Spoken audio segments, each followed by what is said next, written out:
Warning: the following broadcast may contain content deemed offensive, and the views and opinions expressed by the host are not shared by the Redline Radio Network or most sane human beings. Continue at your own risk. Coming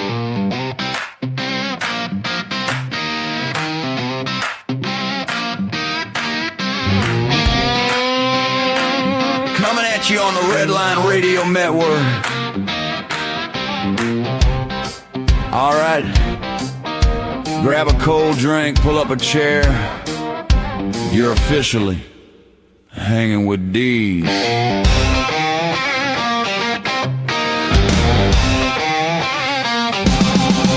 Got a cheap mic buzzing and a six-string wheezing, talking live, talking sports and whatever gives us a reason. From Sunday football to a hot new game, if it's loud or ridiculous, it's all the same. No script, no rules, crank it up and see. Welcome to the shit show. You're hanging with Deez. Hanging with Deez. Yeah, the bullshit's free. Laughing too loud like a bar at 12's no 3. Hanging with Deez. Hot takes flying, somebody's always wrong. One man, one mic, one kick-ass song. Hanging with Deez. Where the takes are hot and the filters are broken. Deez says the shit that probably should have stayed unspoken. Now, let's hurt some feelings.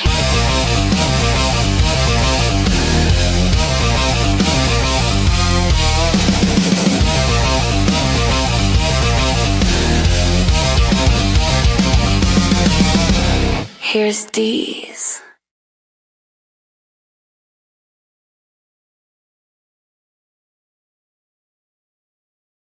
Good afternoon. Welcome to Hanging with Deez.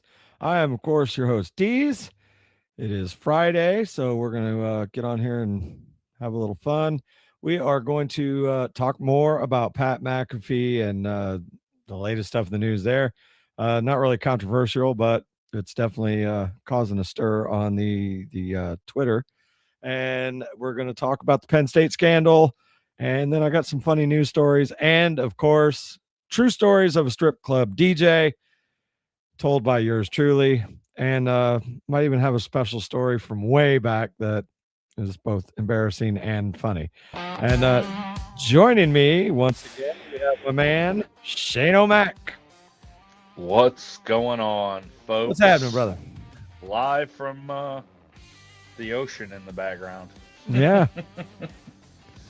Looks peaceful there. It was very peaceful that night. Is that actually a picture you took? Yeah, yes it is. Oh, I thought that was just a generic ass Nope. StreamYard shit. Nice. No, I took that picture on my iPhone 13 Pro Max last year at Virginia Beach. 13 Pro Max. So you big timing us? Is that what you're doing here now? Well, I have a 17 Pro Max now. Are they that? 18's coming out Oh, for fuck's almost sake. in October. No, well, I do not like Starbucks. Well, that's good. I'm an Android guy. Hey, that's fine. But I'm not one of those every year gotta have it things. Neither am I. I'm not either. I got a really good friend that's what he does is he works on phones. But yeah, he's like one of those first in line. Like if there was an Apple store where he lived, he'd be camping out, but he gets it. Oh Lord, that the kind? day that it fucking comes out. I'm like, I don't need to do that for the simple fact that if I get a Samsung, they're usually at least a year ahead of Apple in features anyway. 100%. Like I could go out and get an S20, what is it, a 26 now I think is out. 26 Ultra is what, that's what she got. She got that one. I could go get that and I'll tell you what you're going to get on the Apple next year. 100. I know. Well, now, I don't know if it was I don't know. Because, like, on the 13 Pro Max, which is like 4 or 5 years old now. Hey, Donnie, what's going on, man? Golden Flagger, what's up, buddy? All the charging ports are the same now. Everybody has USB-C. Yeah, they did. Let's see. Apple switched that over what, like two or three phones ago? I Finally? think so. The 15 or the 14, maybe. Yeah. Yeah, it's about fucking time. Yeah. Nothing was more irritating than you'd be with a friend or whatever and like, hey, let me use a phone charger, and they hand you that fucked up Apple thing. Like, Lightning, on. sir. A lightning charger. Whatever the fuck. Like, I realize you guys are competition, but can we at least get on the same fucking page as charging? I agreed. I mean, it's so much easier now, like, because like for a long time, like when I drove for Uber and Lyft, somebody would ask me, "Hey, you got a charger?" And I'd have to ask, like, "Do you have an Apple? Do you have like, what do you got?" Yeah. Yeah, I remember before USB-C, the real funky looking, looked like a bat symbol sort of. Oh yeah. Mini USB. Yep. That was fucking horrible. Had the two little prongs on it that Yep. always like stopped working. Yes. Anyway, breaking news for those of you that don't know, in the NBA world, Klay Thompson has basically been bought out by the Mavs, which I forgot he was even on the Mavs. And For a cool $17.5 million. so they paid him 17.5 just to fucking go away. Yes. And sign Okay. somewhere else. And he is going to, his intentions are, from what we understand, is to sign with Miami Heat. Yes. Which, look, it isn't Splash Bro, Klay, like from what, Yeah. 5, 6, 7 years ago, whenever it was, before Right. before he blew his knee out. Correct. But I mean, the man can still shoot, so I think he can come in and be a good role player for him. But they definitely need help because Yeah. they traded their whole team basically to get Giannis. right, So, I mean, what up, boss man? what's up, Dave? Dave, I didn't ask because I didn't think I needed to, but I'm gonna go on with Renegades later for pregame and then some, if not all, of the preseason game. But yeah, it'll help. But again, he's not gonna I don't think he's gonna recapture the old Magic. He'll help him out, hit some big threes, but that's Yeah. about where that's gonna end, I think. 100%. All right, let's get into it. So, seems like this is a weekly fucking topic here. Pat McAfee is back breaking the internet again after all the controversy and everything, and he used that controversy obviously to push his album, which is called what is it? Diary of a Polarizing Figure. There's my man JD. What's up? Thanks for joining us, bro. I'll tell you that story here in a little bit. Diary of a Polarizing Figure. Shane, you told me that you got a chance to check it out.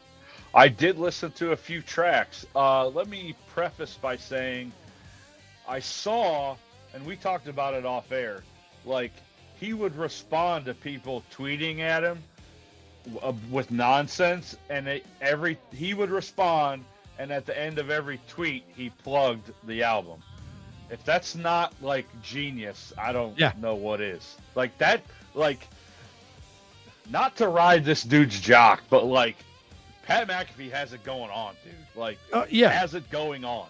Yeah, somebody be like, "Oh my God, you're fucking horrible. I hate you." Diary of a Polarizing Figure out next week. Like, yeah, check it out next week. Like, what's up, Corey, Gene? Thanks for tuning in. But but so I've sampled quite a bit of it just through watching his show and then snippets here and there. But give me your thoughts on what you've heard. I don't want to be the homer because we're talking about him, but it's not bad, dude. I don't think it's bad. Like, it's not bad. I'm not saying it's great, but it ain't bad, and I would listen to it. Stuff I would listen. Something that it's catchy, and to think that he wrote that stuff, it's good. It's what I listen to is, I won't say relatable, but it's true. It's like part of true life, what has happened and what is going on per se. Yeah, and that's basically what I don't know if I'd say overwhelming majority, but you can definitely tell who the haters are and who the guys that are fans, because they're kind of like what you just said, and basically it's what I'm going to say too. It isn't horrible. Like, No. the haters are like, oh, it's just auto-tuned AI slop. And there probably is a little bit of truth. Well, auto-tuned 100%. But as far as the AI slop stuff, he has actually addressed that. And it's funny how this came to be. I don't know how deep you dove into it. So there is an app, for those of you that don't know, called Suno. It is an AI song generator. And I confess, the music you're listening to as we talk, this spaceship is fucking awesome. What? Oh, that's right. I can warn you, bro. There's a race of alien women kidnapping guys with large dicks. But hey, oh, I got to share that. That's funny. So you can go in there and you basically can tell it what kind of song you want, what kind of genre, you know, whether you want like anthem rock or whatever. You can feed it lyrics or you can have it write yourself.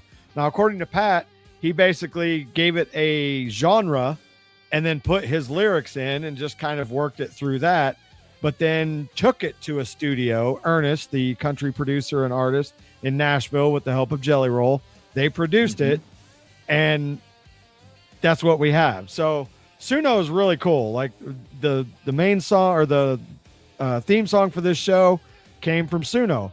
Now, I did use Chat GPT to format what I wanted the song to be about. And then I went in and I rewrote things to be a little more fitting to what I do, what my attitude, however you want to call it. And then I can't tell you how many countless times I made it do it over, because I just wanted it to sound like, if you were to go into my Suno app right now, you would have no less than 50 fucking versions of Hangin' with Deez song until I finally settle on the one that's here. And then this, like what we're listening to in the background right now, is just a catchy blues riff, you know, with the lyrics. Same thing with the Renegade song. You know, I gave him the ideas, what we talk about, who we are, blah, blah, blah. Boom. It kicked out the song. I tweaked it a little bit. So anyway, that's how it came to be. And I agree with Shane. It isn't horrible. It does have some catchy hooks, you know. It's definitely not for everybody, because the best way I can describe it is it's kind of like not super early Jelly Roll, but right as he was starting to hit it big, where it was little rap with a little bit of country twang to it. Granted, Yes, I have not listened to the entire album yet, and he says that there's a little bit of everything, some rock, some country, a little bit of hip hop. But I can see it. Like you can definitely tell who he was in the studio with, you know, being Ernest and Jelly Roll and people like that, because it kind of encompasses all of those genres, which, to be honest, modern country's kind of gone that way anyway, and that's why I mostly hate it. I do like Jelly Roll. I like his story. I don't like all of his music, but, you know, Save Me, which is what put him on the map, was phenomenal, and he wrote it out. And, you know, I admire Pat for doing this, because it's basically like a passion project. But okay, you did it. Now, stop. Just focus on the other things. Put it on the shelf.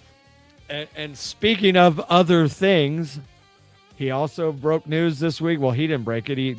The rest of the world broke it. He is joining, in case you haven't got enough Pat McAfee, he is joining the Monday Night Countdown show, basically replacing, oh God, who is it? Oh, Ryan Clark. Okay, that's what I thought. Yeah. With them letting Ryan Clark go, they're giving the $60 million man. And that's, I don't know, that it's going to be weird to see that cast together, because like those are people on that show that don't really interact much like on Pat's show. Right. So it'll be an interesting dynamic. Yes. I think he'll bring entertainment to it, kind of like he did with Game Day. 100%. And then they haven't made it official yet, but by all accounts, it looks like on the weeks that the Manning cast does not do their thing, He's going to do theirs. It's going to be Pat and the boys Oh, boy. live on location at a game. I'm pretty sure I sent you the, I don't know, it was like a forecasting of what was going to be on ESPN. Yeah, I seen that. Literally, Yes. everything is Pat McAfee. It's like the funny. PTI, the old pardon the Yes. interruption. They'd have the rundown of everything that they're talking about. Yeah. And it was Pat McAfee listed on the whole thing. Split Yes. screen with Pat McAfee and Pat McAfee. Yeah. And Yes. I mean, it's kind of true. Like literally, It is. Yeah. ESPN has hitched their wagon to him, and rightfully so. I mean, I said it 5 years ago or whenever it was, when he just had left Barstool and started his own thing on YouTube. I was like, it's a matter of time before this guy is literally the biggest name in sports commentating or whatever you want to, reporting, not even reporting, but like we've talked about multiple times, he is literally every sports fan's wet dream. Like, sit around with your boys and shoot the shit, talk sports. Yeah. None of them are experts in anything. They self-proclaimed big dumb dipshit. Getting paid. Yeah. Smoking hot wife. Like, Yep, what? yep. I just, like, not riding the dude's jock, but like, I mean, you gotta, most middle-aged men right now, you gotta like be a little envious. You know what I mean? Just like the dude's got it all going on. That's all. Yeah. Yeah. I almost wish that I still lived in Indy, because where the Thunderdome is like 2 miles from where I lived. Oh, dude, that would. I Be used epic. to I literally used to drive by that church almost every day. I don't know if you knew that, but that's where they're at, is an old, they bought a fucking big ass abandoned church and with the help of his dad completely renovated the whole thing on this big ass piece of property on a corner lot. And that's what the Thunderdome is. It's an old church, not even Nice. an old church, but just one that, they, I guess, Defunct, I guess. Yeah. I mean, didn't get enough in the old collection plate, so they shut her down. Yeah.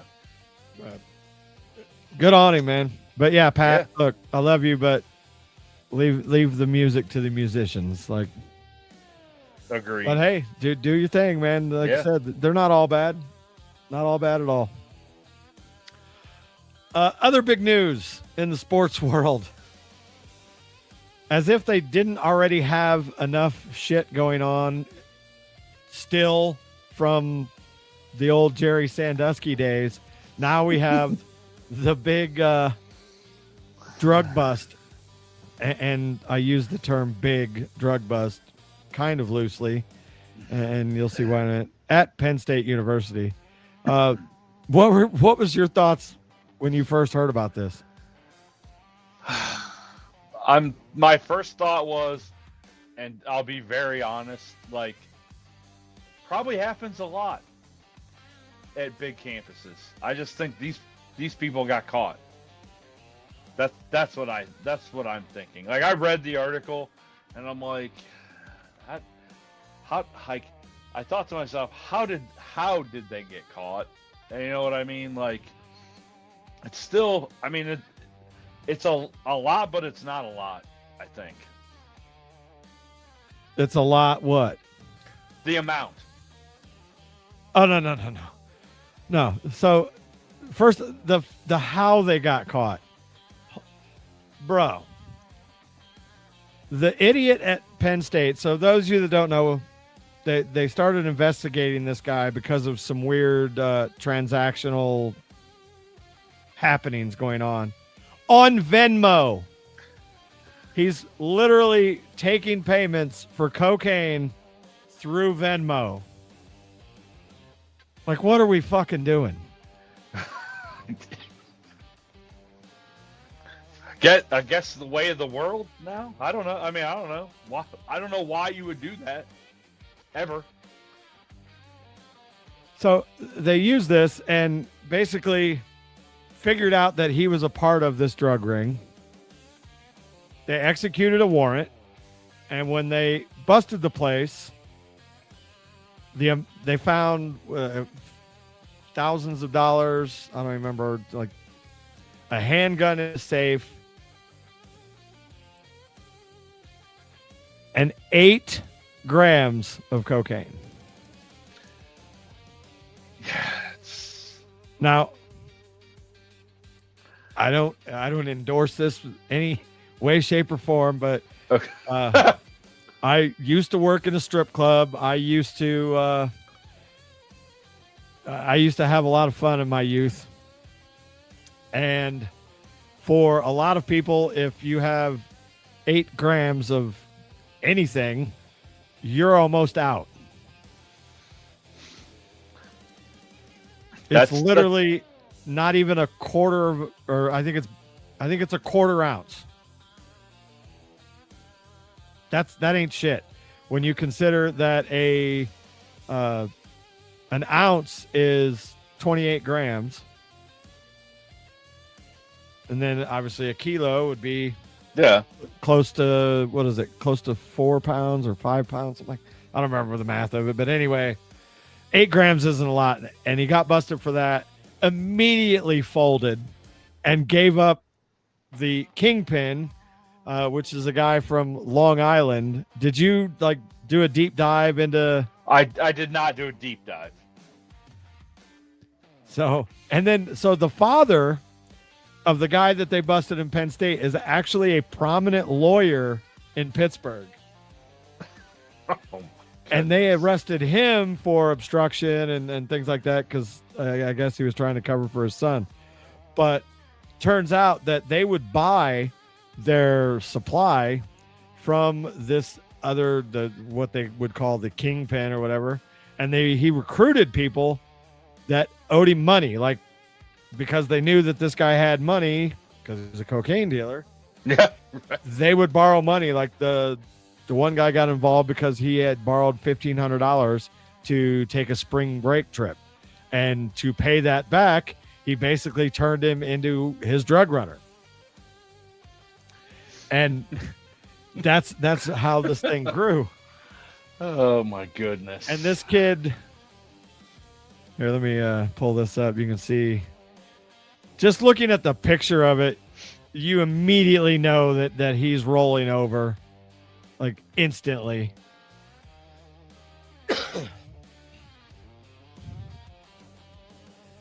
There you go. Take a look at this kid. Oh yeah. There you go, folks. Hardened drug lord of Penn State University,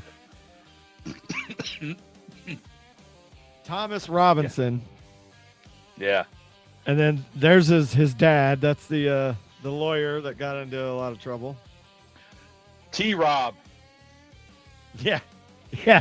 Old T-Rob. T-Rob. Give me my money or goodness. T-Rob's coming. Yeah. But yeah, they get busted because of Venmo. Like, And Snapchat. They would use Snapchat to basically set up the buy and drop off. Yeah. Like, oh, okay. Well, Snapchat, the messages disappear. I got news for you, folks. No, they don't. They don't. They disappear off of your screen, but they are stored somewhere. Yes. I want to get to the picture of the kid that actually was the mastermind. Like you would never in a million years. So he thought he was being pranked by his buddy and ended up getting tased by the cops. That's hilarious as well. Yeah. Okay, here we go. Here's the accused ringleader of the Coke crew used to spring break debt to force the frat bro. So look at this guy right here. Wow. That is your Tony Montana there. Look right there. Oh my goodness. Are you fucking kidding me right now? This has to be like, I don't remember the name of the frat, and I don't know like frat names per se, but it had to have been a nerd one. Like, right? Sig Kai. yeah, okay. I don't know if that is or not, but Sigma Chi, or no, Chi is Kai. Chi, Sigma Sig Chi. I don't know. I wasn't a frat, Nick. exactly. Agnostio Abitello.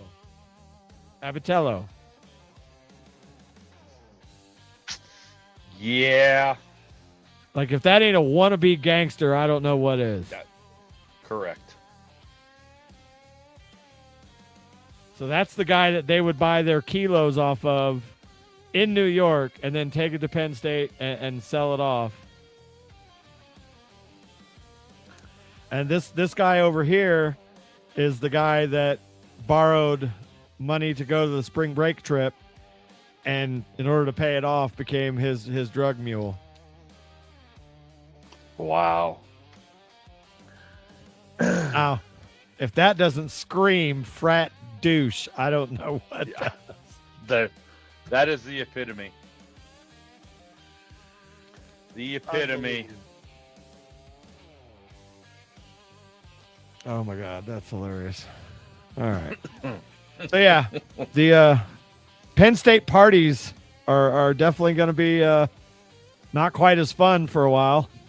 Yeah. There's not going to be much snow around those parts for a while. No. Sunny skies for a little while. Yeah, no skiing. Although, to be fair, I mean, well, I guess you could look at it two ways. If they only caught him with 8 grams, that means how much? How much time is 8 grams really getting you?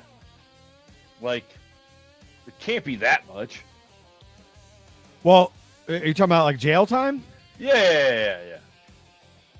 Theoretically, not a lot. I mean, you could probably get a year or so if you just had that. What up, Nell? Thanks for coming in, man. If you just like possession or even intent to deliver only 8 grams, you probably wouldn't get too much. But if they, and clearly they had evidence of more, right?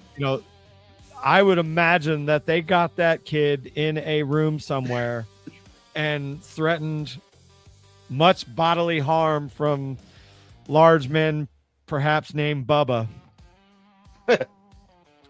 And he immediately sang and got old Agnostio. Oh, yeah. You know what I'm saying? Oh, the first dude definitely squealed as soon as there was any pressure. Soon. Yeah. I'm gonna try and pay attention to that story because I wanna know what the Penn State kid gets compared to the guy in Long Island. Yeah. Because they're gonna be like, look, dude, help yourself out. Just give us a name. Right. Not saying I've heard that speech before, but I'm not saying I haven't heard that speech before. I'm not saying, I'm just saying. You know what I'm saying? 100. So yeah, I would really like to keep track, see just how much time that kid gets. Same thing with the douche that we just showed that used it to pay off spring break debt. But that's hilarious. Yes, Adam. Yeah, not just with you, him, you, or me, you, or us, you. Yeah. All right. Man. So as I was doing the deep dive into the Penn State stuff, found a couple other stories that I thought were kind of funny that I want to share. So just the headline of this makes me laugh. Dangerous rabid beavers attack 2 teens in a popular Maryland park, partially closed. That's a sentence that you just don't expect to say. No, at all. Dangerous rabid beavers. Well, it's like a double situation. Like, rabid is dangerous already. Like, why you don't need the other part. I mean, something's rabid, I'm probably not going near it. The way I see it, dangerous rabid beaver, like that reminds me of, some of the stories I'm going to tell in a little bit. Ooh. Eh. Both of them, he says. Both of Deez. Both of these. So yeah, popular state park in Maryland is now partially closed after 2 recent attacks by rabid beavers. The first beaver attack at Cunningham Falls State Park in Frederick County, Maryland, town of Thurmont, involved a 13-year-old swimmer on July 26th. Oh, that kid is scarred for life. Right? Teenage Yikes. boy had injuries to his hands and chest, was airlifted. Oh, airlifted to John Hopkins. Shit. Hope he's all right. Boy, he got effed Yeah, up. that beaver fucked him up. That beaver was euthanized, so hey, at least they got him. Yeah. And then the more recent incident took place on August 5th when a 19-year-old fisherman was bitten in the ankle by a beaver. The young man took him to the medical center in Hagerstown for examination. He received treatment and a tetanus shot. The beaver was subsequently euthanized and tested positive for rabies. So that's 2 do we have a beaver good. epidemic? Apparently. Like, are we gonna get a sequel to Cocaine Bear involving beavers? Like, holy shit! Wow. And then going to a story that you and I talked about last week, somewhat related. Remember when we were talking about the whole pharmaceutical companies and how boner pills came to be? Yes. Yes. Boner Bears chocolate recalled for containing Viagra. Boner Bears. Like, that name Bears. kind of sells itself, doesn't it? You would think. The FDA has a bone. I love the way that some of these stories are written. The FDA has a bone to pick with a chocolate flavored sexual enhancement product that's getting recalled for an active ingredient not declared on the product label. That's Shucks. some deep shit for that. FDA lab analysis confirmed the presence of sildenafil, which is the active ingredient found in your little blue pills. Viagra, for those of you that don't know. Yeah. In a batch of not so subtly branded Boner Bears sex chocolate. Boner Bears and other such enhancement products are typically sold online or in adult stores with the promise of improving libido and sexual prowess. Hey, at least they probably worked. Yeah. Maybe it worked too good, and then were like, whoa, we better not put that in there. If it was on accident, know what I mean? Yeah. Like, they work, but those ones worked more than they should have. Now, you know that the actual there's going to be a company that comes out with a legal product of Boner chocolate. 100%. Like, right now they got the mints and the chews and things like that. They don't taste good. I'm just stuck.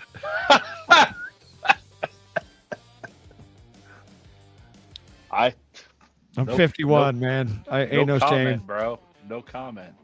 They're horrible. I'd much rather take a little piece of chocolate.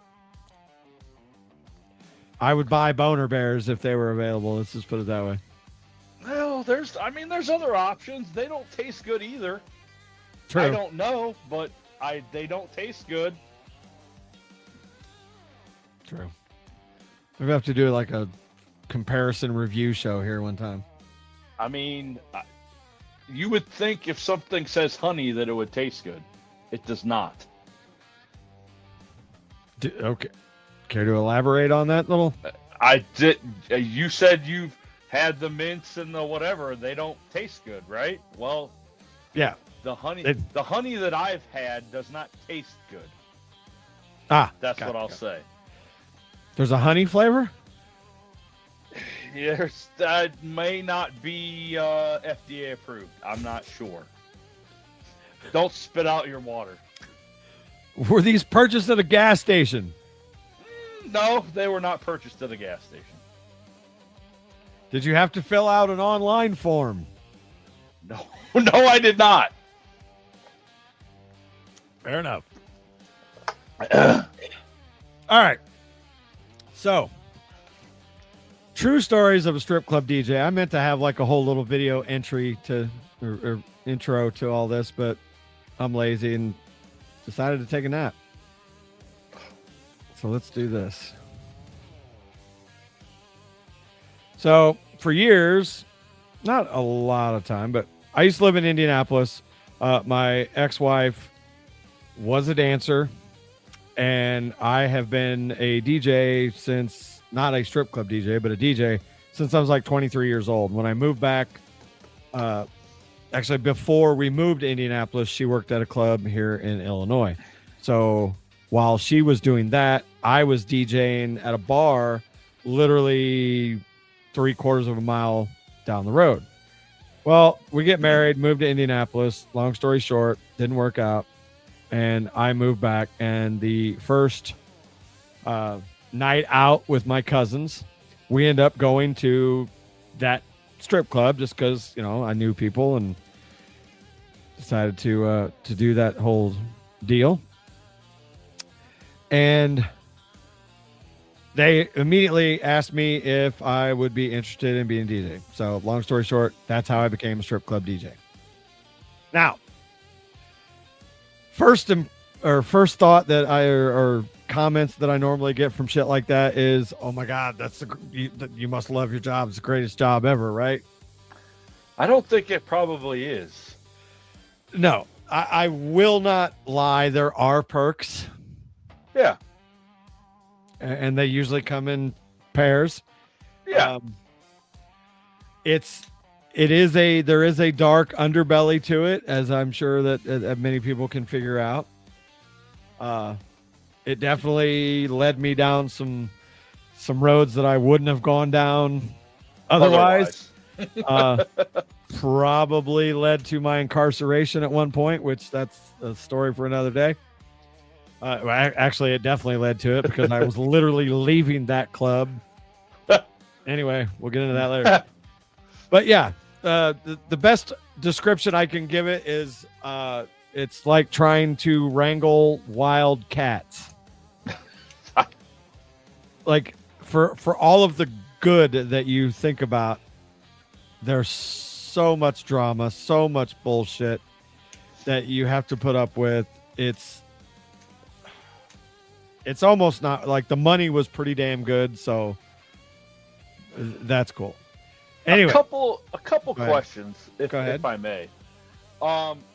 Is it in your experience, is the DJ like, I won't say the boss on the floor, but like what you're explaining so far is like you had to be the boss on the floor in your instance? In a way, yes. It was basically the DJ's job to make sure that there was a girl on stage when she's supposed to be on stage.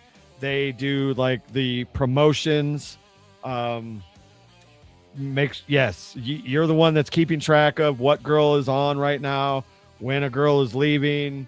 So yeah, while you're not technically a boss, you are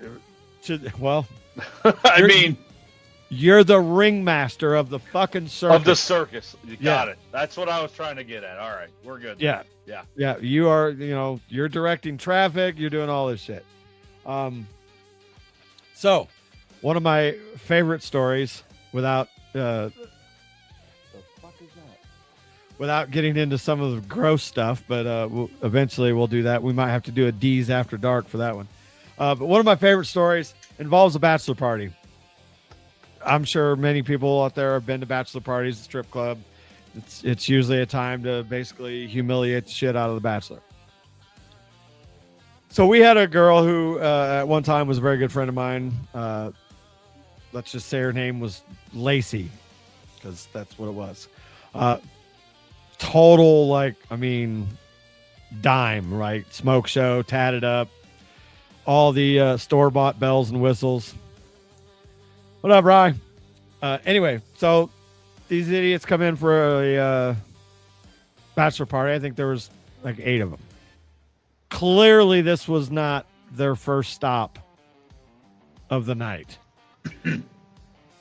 bit intoxicated. And look, as somebody that's worked both in bars and strip clubs, if you are planning your excursion out to the strip club, don't let the strip club be your last stop. Like, don't let that be where everybody is already shit-faced. I know the thought process there is, hey, let's get drunk and then go to the strip club because strip club charges too much money. Don't do that because it never ends well. And you're going to see with this story why. So anyway, again, being the ringmaster, they come to me and they make the arrangement. And they wanted the hottest girl on my lineup, basically, to lead the parade, so to speak. What they were unaware of, though, is that Lacey is, while she was very, very attractive, like literally everything that you would want out of a strip club bachelor party experience, she was also a bit of a badass, a bit of a masochist. Like, she didn't take no shit. Let's just put it I already got a picture in my mind of what this female looks like. So go on. So they get this guy. So the whole deal is I'm up there leading the way. They get this guy up, set him on the stage, on a chair, sit on your hands, let her do her thing. So they're all having a good time, and Lacey's doing her thing. She's dancing, or they take the belt off. She wraps the belt around his neck like a leash and was like, come with me. And it was one of the stages that had a long runway, so to speak. So she walks him down the runway, and he's, just having a good time. His buddies are throwing dollars. She walks him back to the chair, and she's like, okay, get back in the chair. And he's like, no. She's like, you need to get back up in the chair. He's like, I don't want to. And I'm standing right there, and I'm like, come on, dude, get in the chair. And he's like, no, I don't want to. And she leans down to him real close. She's like, get in the fucking chair or I will put you in that chair. And he's like, what are you going to do? And he didn't even get the words out. She grabbed that belt and just cinched up on it. Oh, my goodness. And picked his ass up and put him in the chair. Now, mind you, this chick was like 5'7", maybe 120 pounds. And 20 of that was up top. Yeah. Picked his ass up and set his ass in the chair. Well, it was a leather belt that she used to hoist this man up, who was probably in the neighborhood of 200 pounds, if I had to guess. Oh, my goodness. Before his ass hit the chair, he was out. Oh, my goodness. I mean, sleepy time, night. She puts him in the chair. Let's go. Bam. Immediate face plant on the hardwood stage. Face first. Nose just splattered. Blood everywhere. Broke his nose. And that's what wakes him up. I'm trying to conduct myself in a somewhat professional manner, but I can't help myself from fucking laughing because this idiot not only got choked the fuck out by a naked chick on a stage in front of about 400 people, and got his nose broke, but now he's got blood all over him. His underwear is fucking ripped out of the back of his pants, and he's wearing like the strap around the top of his head, blood everywhere. And she just walks off the stage. So wow. And his buddy's like, what are you going to do at that point? So they gotta, like, he does wake up, but they literally had to scrape him off the stage and walk his dizzy ass. One guy's holding his pants up because, again, the belt is still hanging from his neck. Oh my God, dude. They gotta drag his ass out to the party bus and get him to a hospital because clearly, like, they were partying probably a little too hard and didn't want to involve the authoritative figures, if you know what I'm saying. Yes. Yeah. Choked out at the strip club Wow. and not by a bouncer. Wow. Yeah. Fucking great. And to this day, when I interact with her and see, I give her shit about it. And she laughs her ass off. It was hilarious. And that was probably, God, it's pushing 20 years now. But moral of the story is, look, if you're having your bachelor party at a strip club and the stripper tells you to get in the chair and you have a belt wrapped around your neck, just get in the fucking chair. Yeah, like that's you're not that as the bachelor of a bachelor party, you are in control of nothing that night. Zero. So just do what you're told. To Wade Garrett of bouncer. You wouldn't have got choked out if you would have just listened. I was a bouncer for several years as well, which I have stories about that too. And no, I wasn't Wade Garrett because Wade Garrett was the old fuck. I was only in my 30s back then. I was more the Dalton. That's Roadhouse for you kids.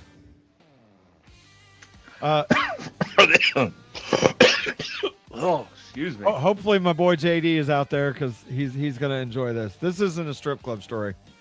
This is a young, probably 23-year-old Deez doing dumb shit. Although at the time wasn't dumb, but anyway. So this was back before Facebook, before MySpace really. I think MySpace might have been out, but it still wasn't anything huge. This is AOL days. Oh boy. This is the old like AOL chat rooms where they would all like literally if you went to a chat room, you went to it every single day. You knew people. And about once a month somebody would be like, "Hey, let's all go to such and such bar." So one of these nights we went to a club that's no longer open called Chantilly Lace in Peoria, Illinois. Chantilly Lace was famous for being basically a meat market. Yep, JD, yep. This is like my confessional. I'm not going to post that comment though because I want the rest of it to be. So yeah, it was and it was a MILFs and Cougars. Like it wasn't your typical early 20-year-old like. And back then, like Tommy Hilfiger was big, so I'd be rocking the old Tommy Hilfiger bibs and everything. Oh yeah. So anyway, I'm out there with my guy JD here and a ton of other people, both men and women from this chat room, and then obviously a full club. And not to toot my own horn or whatever, but back then, me being a early 20s, semi-decent looking guy, let's just say that I had a pretty good selection on any given night. So anyway, they would do things, you know, as a dance club, they would have fun and do contests and shit. So the DJ is like, hey, we need, I don't know what it was, 4 or 5 guys and 4 or 5 girls. Me being the strapping young, outgoing chap that I was, like, hey, this sounds like it's going to be something fun. So I immediately go out there and volunteer. So we're all standing there in a row, and they hand us bananas. And at this point, I'm in, right? Like, what? Yeah. Everybody's watching, so I figure, fuck it. If I'm going down, I'm going to go down with a fight. Yeah. Basically, the contest was to see how far you could get the banana down your throat. So as a 51-year-old man, I am proud to say I placed 3rd. Good thing you didn't win. And as I will now show the comment, this motherfucker right here it's over 20 years later, and as soon as I said the name of the place, he immediately knew what the hell I was talking about. Is that the same night we drank beer from Baby? Yes, it absolutely is, Jay. That's another contest, and I believe my cousin and you were like 1 and 2. So yeah, they basically put beer in a baby bottle and had a chugging contest out of it. Wow. That's something. Yeah, put that on a t-shirt. I took 3rd place in a banana deep throat contest.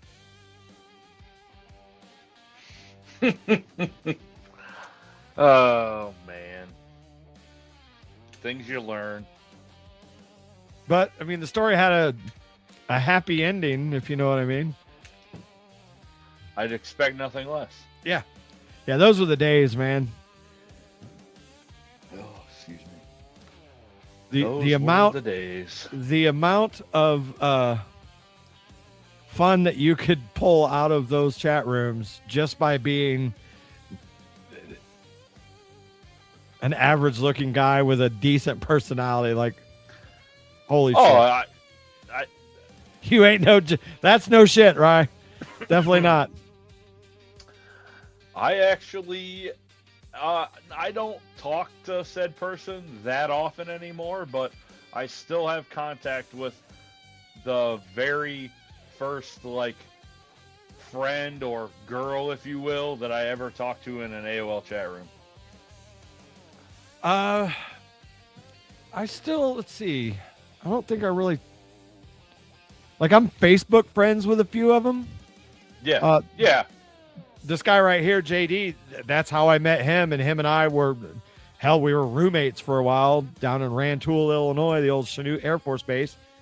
He's the one that got me into the IT part of my working life. Didn't know shit about, I mean, I knew, like, I could get on the internet, but that's basically it.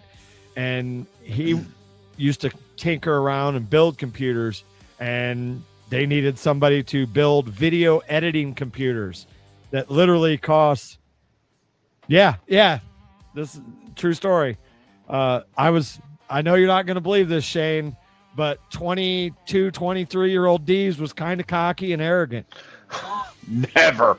I know, right? In a million years would have thought that. And because of that, because of me being who I am, me and this guy, like, yeah, he was going to beat the shit out of me. And we ended up hitting it off, became good friends. And he called me up one day. He was like, hey, I you know, at the time I needed a job. He's like, I can get you a job as a computer builder. Like, I don't know shit about building computers. He's like, just trust me, I got you. And he sat in the interview with me. We bullshitted our way through it. I got the job.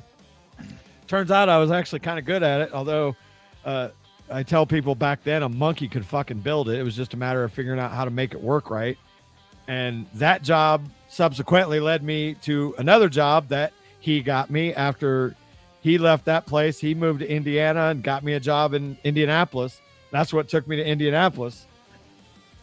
Was I worked for a company called Pinnacle Systems, which they were a video editing software and hardware company, like back in the early 2000s when it was real popular to edit your own videos and shit. Yeah. And I did phone support, and man, God, I could tell stories about phone support that I feel bad for people that do that job. And I'm like, when I call phone support, I get so fucking pissed because I already know they're sitting there. They don't give a shit. They're reading off a script. They're probably like me, just trying to get me off the phone so they can go in the break room and play ping pong, which is what we used to do. But the company got bought out by Avid. I don't know if you've heard of Avid. They're really big in content creation. They may not even be all that big anymore, but that job led to my my first trip to Las Vegas, which was a blast. 2 weeks we got sent out to Vegas, all expenses paid. Walked around so much that I was in a wheelchair by day 7 because I had shin splints so bad. Wow. Yeah, that's when I learned that if you go to Vegas, don't go for more than like 5 days. No, 5's too long. 3 nights is the max, bro. But I'm a degenerate gambler, so. You know. The Vegas trip, is that what you're talking about, JD?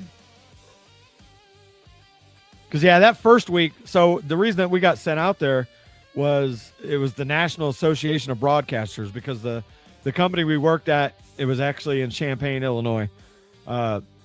We built big video editing machines that they specialized in basically doing shit like this.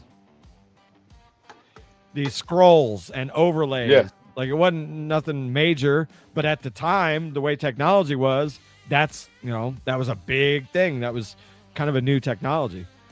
And these computers cost, like each computer itself with the software and hardware combined, anywhere from like $15,000 to $25,000.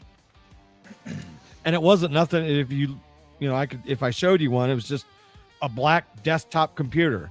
It was the hardware and software inside that was in it. So the first week that we get sent out there in the great big convention center in Vegas, we had to build the set up all these monitors, computers. Like, the entire week was like JD said, they're working our asses off. And then the second week was when the convention was, and we got a little bit of relaxed time. But by then I had shin splints so fucking bad that I was basically confined to a fucking wheelchair for about 3 days. But it was still a good time. Oh, yeah. Yeah, we had a blast. And then Indy was fun too, until they outsourced our fucking jobs to Canada. Yeah, go figure. Yeah. Then that's when I went and worked for Eli Lilly, the pharmaceutical company that famously made Cialis and Prozac, and got a divorce and brought my ass back to Illinois. And I, to this day, don't fucking know why. All right. Well, I think we have shot the shit long enough here. Yeah. If you are a football fan, Steeler fan, whatever, I'm going to shut it down for a little bit, but I will be back in approximately 90 minutes on the Steel City Renegades channel. Got some swag going there. Going to be doing a little pregame, talking about latest in Steelers news, and then I'll kind of talk through the game until it gets boring, then I'll shut her down. But want to thank everybody for coming in, for dropping comments. Make sure whatever platform you're watching on right now, give us a like, share, subscribe, follow, all that good shit. Appreciate it.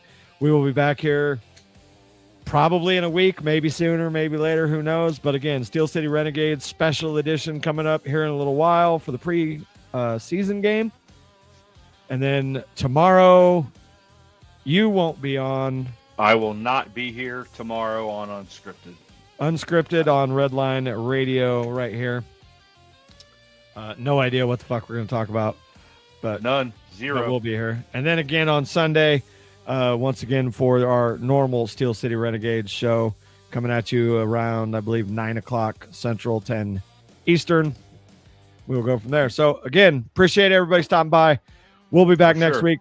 By all means, drop us a line, comment, whatever, anything you want us to talk about. We're kind of an open forum here. So we will catch you next time. And for those of you that are going to come in for the Steeler game, I will be back in 90 minutes. Later, everybody. See ya.